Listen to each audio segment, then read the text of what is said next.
Hey everyone, and welcome to another episode of Unboxed. So glad to have you here. Today's question on this Church Stuff Sunday: what can we learn from Kirk Franklin's family? Stay tuned as we unbox the answer to that question. I'm Dr. Robert Davis, family life educator and relationship coach, and welcome to Unboxed, a frank and straightforward conversation about relationships. We're going to talk about family, church, workplace, and all other types of relationships. Join me for the next few moments as we unbox the power and potential of relationships and help you to live your best life. Hello, once again, I'm Dr. Robert Davis. So glad to have you joining us here with Unboxed, where we seek to unbox the power and the potential of all relationships, church family relationships, and biological family, workplace relationships, you name it. We want to help you to unbox all relationships. And today is Church Stuff Sundays, where we talk about something specific as it relates to church relationships. And we're going to do a little hybrid today. We're going to join together church relationships and family relationships. There's been a big thing in the news, but before I get into it, how about you do me a favor? Like, subscribe, and share. That's right. If you're watching us on YouTube, please be sure to subscribe, to hit the bell for notifications.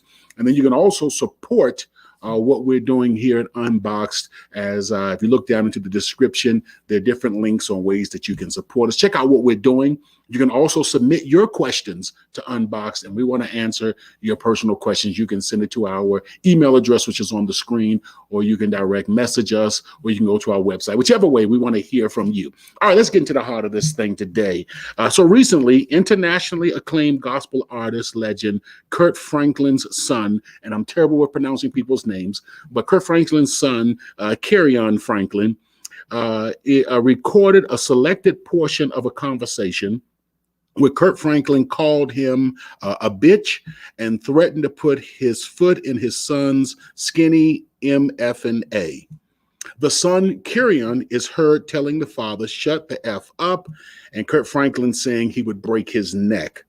Later, Kirk Franklin's daughter, Kennedy, put out posts defending her father and giving additional background into her brother Kerrion's troubled life. So I want to go into this a little bit. What can we learn from this? And before I start with that, I want to just give two very quick points. First, I'm not going to go into all the details of who did what and who said what, because that's really not important for the sake of this conversation. There's enough gossip, information all over Facebook and all over the internet. You can go there, and all over YouTube. Go there and get that information. So we're not going to get into who did what and who said what and all the background and everything else. That's not important. We're also, the second point I want to bring out is we're not going to discuss who's right or wrong. And there's been enough discussions about that. Everybody has their opinions, and most people's opinions are worth every penny that they're paid to share them. But we're not going to get into discussion about who's right or wrong. As we look at family situations, and this one in particular, everyone was right and everyone was wrong. But what I want us to do today, and I think this is a very good illustration, this situation with Kirk Franklin and his family is a wonderful illustration, or that will allow us to take a 30,000-foot view and examine how anxiety spreads through a family system. I want us to take a 30,000-foot view and just look at the entire family system. Let me start with a concept that Unboxed addresses, and kind of is almost at the heart of how Unboxed does leadership training, how Unboxed does executive coaching, and that is understanding the family or understanding relationships as an emotional system. And I want you just to really hone in on that word system. System, that's the big word, system. Look at a 30,000-foot view and think about a system. Again, it's not important to understand who's right or wrong, but what's really important is being able to identify what's going on inside of the system. And a good example of not trying to put blame, but really to understand what's going on in the system, I always revert back to the car analogy, is to think about your brakes going out. When your brakes go bad, do you blame the brake pads? Do you blame the caliper? Do you blame the brake hose? Do you blame the master cylinder? Do you blame the brake fluid? Or do you try to understand what's happening in the braking system? Okay, my brakes are going out. I push down. The car doesn't stop. What's going on in the system? Where is the entire system having its challenges?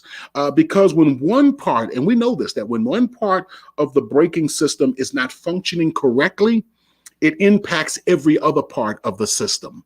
So rather than thinking about families as a collection of individuals and trying to figure out who's the problem in the family from an individual perspective, the more fruitful thing is to take, again, a 30,000 foot view and try to get an understanding of what is actually happening in the system. And so what can we learn from what just happened with the Kirk Franklin situation? Well, our question again has to be not who's right or wrong, but what's going on in the system. Once we identify what constitutes a healthy family, and I want you to get this, once we identify what constitutes a healthy family system, then we can begin observing and examining what's going on in our system. Once we get an idea, okay, this is what a healthy system looks like, and I'm talking a little bit about that, then we can begin to say, okay, well, then let me figure out what's going on in our system. For instance, in a healthy family system, people respond, not react. In a healthy family system, people respond, not react. Response, you understand what I'm talking about? Responding is to think before acting. I'm sorry, not responding. Yes, responding is to think before acting. Ooh, I almost got myself confused. Responding is to think before acting. Responding is when you think so that you can live out the guiding principles that are in your life, where you begin to think so that you can live out those guiding principles in your life.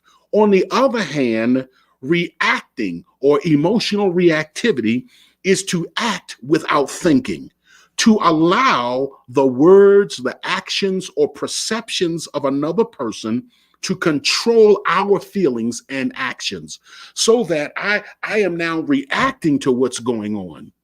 I'm saying instead of me thinking through what I want to be, how I want to respond, how I want to govern my life.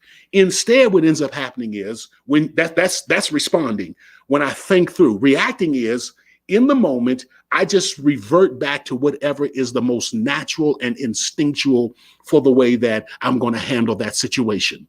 So if the most natural and instinctual thing is for me to cuss somebody out, then they're going to get cussed out. If the most natural and reactive thing is for me just to leave, or a natural and instinctual thing is just for me to leave and say, I'm done with this, then that's what I'm going to do. There's no real thought behind it. Someone does something or says something or shares their perception about something, and then automatically I began to react. That's not a healthy family. So when we understand that a healthy family takes place when we respond instead of reacting, then we can begin to identify what went wrong and how did all of us get to the place where we began to react instead of to be thoughtful and to respond. So thinking in terms of the system would say, what happened in the relationship dynamic that allowed me to become so emotionally reactive that I blew up or stormed off or threatened or even, put my hands on somebody or whatever it may be? What happened that allowed me to become that way? And I shared with you before that there are a series of questions that helps us to kind of guide through process. When do I find myself emotionally charged? Is a very good question. So when do I find myself emotionally charged? What do I do when I believe that I'm being disrespected? So when do I find myself emotionally charged? Man, I get emotional. I get worked up when someone disrespects me. All right, then, what do I do when I believe that I'm being disrespected? When I believe that I'm being disrespected, I raise my voice and I exert my authority over my children. I let them know who is the boss. So then what does my child do? Now, I'm looking at the whole system now. Here's the type of questions that really get me honed in on the whole system. So if that's what I do, then what does my child do when I raise my voice and attempt to exert my authority in that situation? Now I want you to see, this is what is happening in the system. Now, we're not talking about who's right or wrong. We're talking about how a situation plays itself out and works its way through the entire family system. So when I raise my voice and exert my authority, what happens? My child walks out the room and starts crying. So what do I do when my child walks out the room and starts crying? Another good question is, what do others in the family? Now we're looking at how the whole family operates. What do others in the family do when they see this interaction? How do they respond and react? And I know we thought that we was going to get into all the gossip and salacious stuff about what's going on in the Kirk Franklin's family, but that's not what. Figuring out what's happening with Kirk Franklin and who's right and wrong in that situation ain't going to help my family a bit.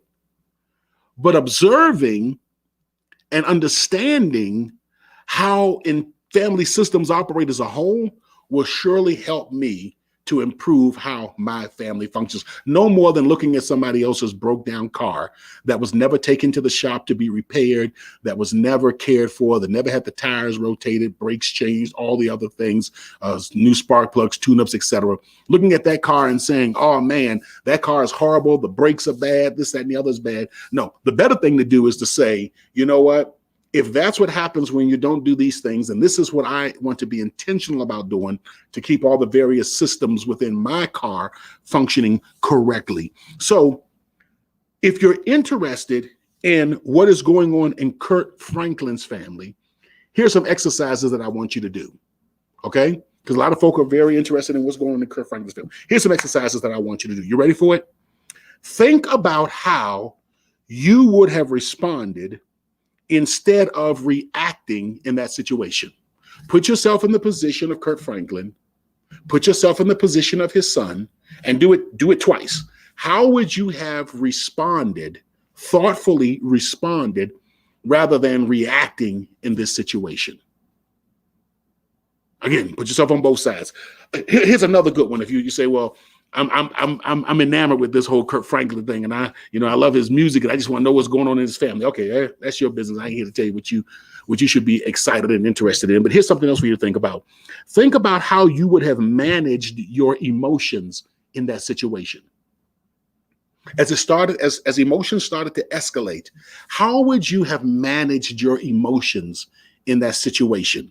Now we're starting to talk about impacting the entire system. Interested? Here's another good question. Think about what you would have attempted to do to prevent the anxiety, or another good word for anxiety is messiness. What would you have done to attempt to prevent the messiness from spreading between two people to spreading throughout the entire family and the larger community?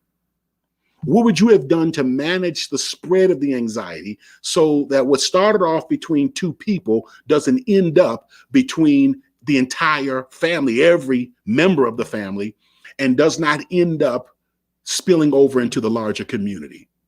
That's a good question for you to ask yourself, because now we're starting to get into our own families. And then here's another last question, and I'm going to close on this one. Think about what you want your family to look like and to be like in times of great anxiety and stress, and how you would want your family to manage this type of situation internally. So if you're going to, if we just got to get to the Kirk Franklin thing, think about, hold on, you know what type of family do I want? And how would I want my family, or how do I want my family to manage these types of crises in the most constructive and the most productive ways possible? There we go. Now we're starting to develop some guiding principles and starting to develop some visions for our family as a whole. So how would I want my family to do this? How would I have prevented this from spreading throughout the family and spilling into the community? How would I have managed my emotions in this situation? How would I have responded rather than reacting? My friends, when we look at this, we realize that when it comes to family crisis, it's very rare that you have someone who's right and wrong, except in cases of abuse and things of that nature. When you stop back and look at the 30,000 foot view, it's very rare that you have rights and wrongs. And then also it becomes more and more clear as you understand how one dynamic interacts with another and how the whole system plays and moves and anxiety spreads and emotions rise and all this stuff. It really helps us to understand that it's harder than it looks. Yes, it is hard at times, but I want to let you know it can be done. This Kirk Franklin ordeal, so many people are very interested in it. Like I said, I'm not here to tell you don't be interested in it. But if you're going to be interested in it, make sure you grow from it. This Kirk Franklin ordeal is not about Kirk. It is about our families. We had an opportunity, and I'm praying for the Franklin family. I hope that you are as well, and praying for all of the families of the great religious celebrities in our society. But this Kirk Franklin ordeal has helped to pull back and to show us, hey, this is the kind of family that I want. I don't think anyone who's watching this today says, you know what I would like? I would like to have a 33-year-old child and for the two of us to be exchanging profanities. And I would like for that to be recorded and for it to be played on social media and for it to even make the front headlines of the Washington Post and other leading news papers and media outlets. And you know what I want? I want for other family members to have to go take to social media and begin attacking each other. Oh, that's what I would really like. No, none of us would like that. I think each of us would like for our families to be able to be self-controlled, to live at peace with each other, to be able to manage those type of anxieties. And so rather than spending our time trying to figure out who's right and wrong in the Kirk Franklin situation, I think this is an awesome opportunity for us to take the mirror and to say, okay, what type of family do I want? And what type of person do I have to be to achieve that? If you do that, then you will definitely unbox all the power and the potential of family relationships. So glad that you joined us today. Make sure that you like, subscribe, share, and click on the notification button, and also see how you can partner and support Unboxed. I'm so glad to have you here. Until tomorrow, have a great night.